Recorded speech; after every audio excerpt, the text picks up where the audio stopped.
بسم الله الرحمن الرحیم. نو موږ ته پکار دا دی چې د قرآن شریف د تلاوت اهتمام وکړو. ځان باندې دا لازمه کړو چې خامخا به څه ناڅه تلاوت کوو روزانه، او که یو ورځ پاتې شي چې بله ورځ د هغې قضا راوګرځو، او څه ناڅه د یادولو کوشش هم وکړو.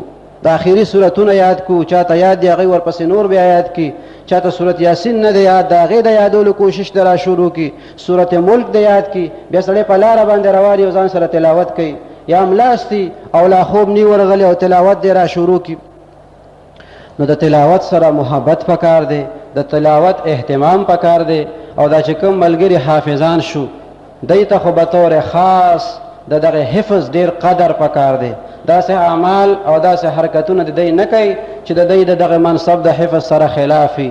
نو الله جل جلاله دی د قرآن عظیم الشان دا محبت زمونږ نصیب کی، د قرآن شریف د تلاوت توفیق دی الله تعالی د همیشه د پاره زمونږ نصیب ولري. قرآن عظیم الشان دی الله تعالی زمونږ د ټولو د پاره شفیع وګرځي.